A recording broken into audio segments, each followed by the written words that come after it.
بسم اللہ الرحمن الرحیم۔ محمد نوازش نے انڈیا سے پوچھا ہے دیوالی کی مٹھائی کھانے کا حکم، دیوالی کے موقع پر لوگ مٹھائی دیتے ہیں، اس کا کھانا کیسا ہے اور اس کی مٹھائی قبول کرنی چاہیے کہ نہیں کرنی چاہیے؟ اس پر پوری امت کا اجماع ہے کہ جو بھی غیر مسلموں کے مذہبی تہوار ہیں، مذہبی رسومات ہیں، ان میں کسی قسم کی شرکت جائز نہیں ہے۔ قرآن مجید نے غیر مسلموں کی دو اقسام بیان کی ہیں، لا ينهاكم الله عن الذين لم يقاتلوكم في الدين ولم يخرجوكم من دياركم ان تبروهم، کہ وہ غیر مسلم جو تمہاری دشمن نہیں ہیں، جنہوں نے تمہیں گھروں سے نہیں نکالا، تم پر ظلم زیادتی نہیں کی، تو اللہ تعالیٰ تمہیں منع نہیں کرتا کہ ان سے اچھا سلوک کرو، بلکہ اللہ تمہیں حکم دیتا ہے کہ ان کے ساتھ اچھا سلوک کرو، کیونکہ اللہ تعالیٰ انصاف کرنے والوں کو پسند کرتے ہیں۔ خود رسول اللہ صلی اللہ علیہ وسلم کی سیرت میں آپ صلی اللہ علیہ وسلم نے یہودیوں کی، جو آپ کے یہودی پڑوسی تھے، ان کی عیادت بھی کی ہے، اور آپ صلی اللہ علیہ وسلم کی جو زوجہ حضرت صفیہ، ان کے رشتہ دار یہودی تھے، وہ ان کو ہدایہ تحفے بھیجا کرتی تھیں۔ تو غیر مسلم جس سے جنگ نہ ہو، اس کے بارے میں اچھا سلوک کا حکم ہے، اس کو ہدایہ دینا، اس کو تحفے دینا، اس پہ صدقہ کرنا بھی جائز ہے۔ لیکن اس کی ایک باؤنڈری ہے، وہ یہ ہے کہ ایسا نہ ہو کہ آپ ان کے مذہبی معاملات میں، ان کی مذہبی رسومات میں شرکت کرنا شروع کر دیں، کیونکہ کسی بھی طرح سے ان کے مذہب کو اپریشیٹ کرنا، اس کی حوصلہ افزائی کرنا جائز نہیں ہے، کیونکہ یہ اس کی علامت ہے کہ آپ کو اپنے برحق ہونے پر اطمینان نہیں ہے۔ لوگ یہ کہتے ہیں کہ وہ بھی تو ہماری عید میں شریک ہوتے ہیں، تو دیکھیں ان کے مذہب میں یہ اجازت ہے کہ ہماری عید میں اور ہمارے تہوار میں شریک ہوں، ہمارے مذہب میں اجازت نہیں ہے، تو ہم تو اپنے مذہب کو فالو کریں گے۔ ہمارے مذہب میں کرسمس ہے یا جو بھی ان کے مذہبی تہوار ہیں، ان میں کسی بھی قسم کی شرکت کی ہمیں شریعت میں اجازت نہیں دی ہے۔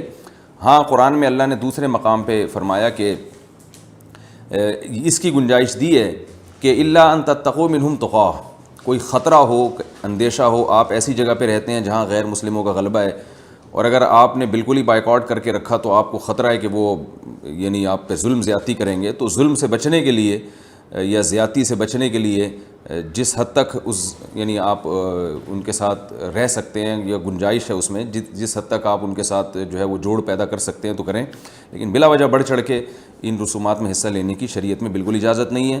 وجہ اس کی یہ کہ اگر آپ ان کے مذہبی تہواروں میں شرکت کریں گے اور تو یہ منافقت ہے، کیونکہ اسلام ایک طرف یہ دعویٰ کرتا ہے وَمَن يَبْتَغِي غَيْرَ الْإِسْلَامِ دِينًا فَلَن يُقْبَلَ مِنْهُ، اسلام کو اپنے برحق ہونے پر اتنا اطمینان ہے کہ وہ یہ کہتا ہے کہ دین برحق ان الدین عند اللہ الاسلام، دین برحق صرف اور صرف اسلام ہے۔ تو جب صرف اسلام ہے تو اسلام کے علاوہ سب باطل ہیں، جب باطل ہیں تو اسلام پھر ان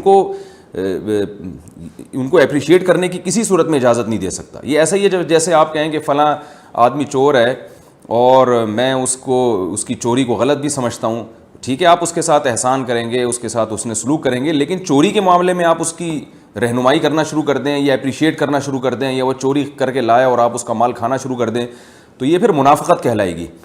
یہ اس کی علامت ہے کہ آپ کے چوری کے بارے میں وہ جذبات نہیں ہیں جو ہونے چاہیے۔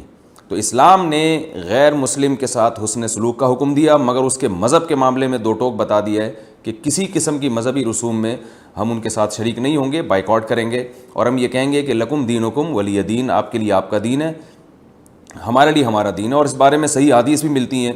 حضرت انس بن مالک رضی اللہ تعالیٰ عنہ فرماتے ہیں کہ ہم مدینہ میں تھے، ایک خاص تہوار تھا جو شروع سے اہل عرب کا چلا آ رہا تھا، ہم وہ تہوار منایا کرتے تھے، تو آپ صلی اللہ علیہ وسلم نے ہمیں اس تہوار سے منع کر دیا، اور آپ صلی اللہ علیہ وسلم نے فرمایا کہ اللہ تعالیٰ نے ہمیں اس کے بدلے میں دو تہوار دے دیے ہیں، ایک عید الفطر اور عید الاضحیٰ۔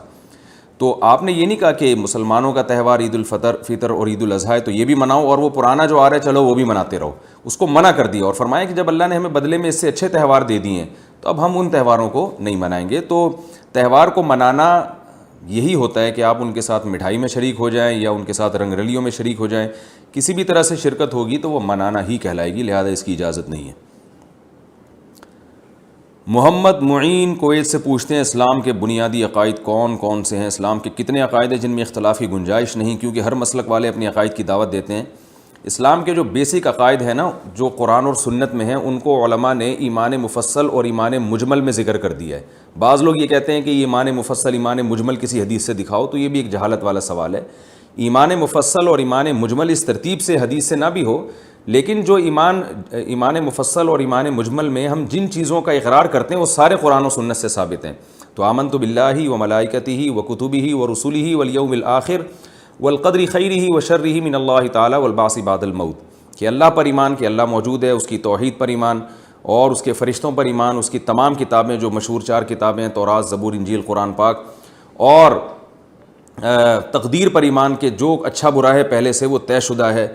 تو یہ سب چیزوں پر ایمان جو ہے یہ ایمان یعنی یہ بنیادی اسلام کے عقائد ہیں. اس کے علاوہ قرآن نے جو جنت اور جہنم بیان کیا, میدان یعنی مرنے کے بعد ایک زندگی ہے, پھر قبر کا عذاب, اور ختم نبوت, رسول اللہ صلی اللہ علیہ وسلم آخری نبی ہیں, تو یہ اسلام کے بیسک عقائد ہیں.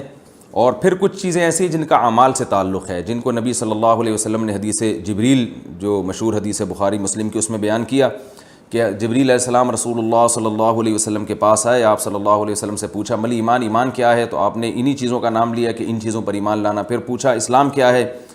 تو آپ نے فرمایا کہ 5 ٹائم نمازیں قائم کرنا, زکوٰۃ ادا کرنا, رمضان کے روزے رکھنا اور حج کرنا. تو یہ 4 چیزوں کی فرضیت کا جو شخص انکار کرے گا, 5 نمازوں میں سے 1 نماز کا انکار کر دے, وہ بھی اسلام سے خارج ہے, چاہے کسی بھی مسلک سے اس کا تعلق ہو. حج کا انکار کر دے وہ بھی اسلام سے خارج ہے, زکوٰۃ کا انکار کر دے وہ بھی اسلام سے خارج ہے. تو یہ جو اور رمضان کے روزوں کا انکار کر دے, کسی ایک روزے کا بھی انکار کر دے, وہ بھی اسلام سے خارج ہے. تو یہ 4 اعمال اسلام میں ایسے ہیں جو طے شدہ ہیں, متواتر ہیں, ان میں سے کسی ایک کا انکار کرنا یہ بھی کفر ہے. تو یہ موٹے موٹے عقائد ہیں. اس کے بعد پھر تفصیل میں جب ہم جتنا زیادہ گہرائی میں جائیں گے تو اس میں اختلاف ہوگا. اس اختلاف کا کسی کو نہ بھی پتہ ہو تو کوئی حرج نہیں ہے. میں اس پر ایک اکثر چٹکلا سناتا ہوں. ایک صاحب تھے سعودی عرب سے, مجھے بار بار کہہ رہے تھے آپ حیات النبی ممات النبی پر ڈیٹیل میں بیان کریں. تو میں نے کہا یار یہ کوئی اسلام کے بنیادی عقائد میں سے نہیں ہے. انہوں نے کہا نہیں, یہ تو کفر اور اسلام کا مسئلہ ہے. تو میں نے کہا آپ کی بیگم کے بارے میں آپ کو پتہ ہے کہ وہ حیاتی ہیں یا مماتی ہیں؟ تو کہنے لگا اس بیچارے کو کیا پتہ ان مسائل کا. تو میں نے کہا اس کے باوجود آپ اس کو مسلمان سمجھ رہے ہیں اور آپ سمجھ رہے ہیں کہ آپ کا نکاح اس سے ہو گیا. تو جیسے آپ کی بیگم کو ان مسائل کا نہیں پتہ پھر بھی مسلمان ہیں, تو اسی طرح لاکھوں کروڑوں مسلمانوں کو اگر اس عقیدے کا نہیں پتہ ہوگا تو انشاءاللہ وہ بھی مسلمان ہی ہوں گے. کیا سود کے پیسے لینے کا گناہ ہوگا؟ ایک ہندو کا سوال. یہ کرم انڈیا سے کوئی ہندو ہیں, انہوں نے سوال پوچھا ہے. میں یہ پتہ نہیں کیا لکھا ہوا ہے, ایک ایجنسی میں کام کرتا ہوں یا کمپنی میں کام کرتا ہوں. میں ہندو ہوں, میری سیلری بینک اکاؤنٹ میں آتی ہے اور اس میں ہر 3 یا 6 مہینے پر کچھ نہ کچھ سود لگ جاتا ہے. وہ پیسہ میں غریبوں کو دے دیتا ہوں, کبھی اسکول میں کبھی مدرسے میں. کیا یہ بھی حرام ہوگا اور اس کی بھی مجھے سزا ملے گی؟ سوال تو ہندو نے کیا ہے, لیکن قرآن مجید نے جہاں غیر مسلموں کو عقیدے کے معاملے میں خطاب کیا ہے, اعمال کے معاملے میں بھی خطاب کیا ہے. قرآن مجید میں جگہ جگہ جو اہل جہنم کی اللہ نے علامات بیان کی ہیں, جہاں یہ بیان کی ہے کہ یہ لوگ شرک کیا کرتے تھے, وہاں یہ بھی بیان کیا ہے کہ یہ نماز نہیں پڑھتے تھے, یہ زکوٰۃ نہیں دیتے تھے. حالانکہ نماز اور زکوٰۃ تو خالصتاً مسلمانوں کا شعار ہے. تو ان قرآنی آیات کی روشنی میں علماء نے لکھا ہے کہ غیر مسلموں سے اعمال کے بارے میں بھی سوال ہوگا عقیدے کے ساتھ ساتھ. ہاں وہ اعمال پر اگر آ جائیں تو عمل قبول اس وقت تک نہیں ہوگا جب تک اسلام قبول نہیں کرتے. تو کوئی بھی غیر مسلم اگر جس کا عقیدہ شرکیہ ہے وہ اسلام قبول نہیں کرتے, تو جہاں ان کو اس شرک کا گناہ ملے گا وہاں بدعمالیوں کا گناہ بھی ملے گا. لہٰذا اگر کوئی غیر مسلم ایسا ہے جو سود بھی کھاتا ہو اور شرک بھی کرتا ہو, اور ایک غیر مسلم ایسے ہیں جو یعنی شرک کرتا ہے مگر وہ سود نہیں کھاتا, تو دونوں کے درجات میں قیامت کے دن فرق ہوگا. اس لیے کہ قرآن مجید سے اور احادیث سے ہمیں یہ بات پتہ چلتی ہے کہ غیر مسلموں کے بھی سزا کے مختلف درجات ہوں گے. جو جرائم کا ارتکاب کریں گے ان کی سزا زیادہ ہوگی, جو جرائم کا ارتکاب نہیں کریں گے ان کی سزا کم ہوگی. تو اس لیے اگرچہ آپ ہندو ہیں تو سب سے پہلے میں آپ کو دعوت دوں گا کہ آپ خالص توحید کی طرف آئیں. پتھر سے بنے ہوئے بت ہیں جو ہم اپنے ہاتھ سے بناتے ہیں, ان کی عبادت کرنا یہ بالکل عقل کے خلاف ہے, اور یہ کسی کو بھی قیامت کے دن اللہ کے عذاب سے نہیں بچا سکتے.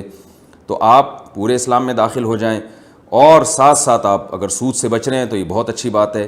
یہ چیز بھی انشاءاللہ آپ کی فائدے کا سبب بنے گی, اور بسا اوقات غیر مسلم کی نیکی اس کے مذہب کی تبدیلی کا ذریعہ بن جاتی ہے.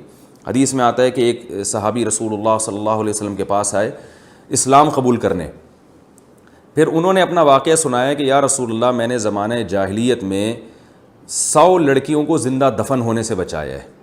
انہوں نے اپنا واقعہ بیان کیا کہ میں کہیں جا رہا تھا تو مجھے آواز آئی, میاں بیوی میں جھگڑا ہو رہا تھا, تو عورت جو ہے نا وہ اپنے بچے کو بچانے کی فکر میں تھی, بیٹی کو بچی جنی تھی اس نے, اور باپ کی کوشش یہ تھی کہ وہ اس کو زندہ دفن کر دے.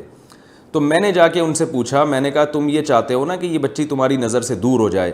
باپ سے میں نے کہا, تو اس نے کہا ہاں. تو کہا یہ مجھے بیچ دو, تمہاری نظر سے میں ہمیشہ کے لیے دور کر دوں گا, اس کو زندہ دفن نہ کرو. تو وہ کہتے ہیں اس طرح میں نے 100 لڑکیوں کو زندہ دفن ہونے سے بچایا ہے. تو یا رسول اللہ یہ کفر کی حالت میں نے یہ نیکی کی تھی تو کیا اس کا قیامت کے دن مجھے ثواب ملے گا؟ تو آپ صلی اللہ علیہ وسلم نے فرمایا کہ اسی نیکی کی وجہ سے اللہ نے تمہیں اسلام کی توفیق دی ہے. تو اس سے معلوم ہوا کہ آپ کوئی بھی نیکی کریں, سود سے بچنا بھی ایک نیکی ہے, تو اس کی برکت سے اللہ تعالیٰ انشاءاللہ آپ کو اسلام کی بھی توفیق دیں گے.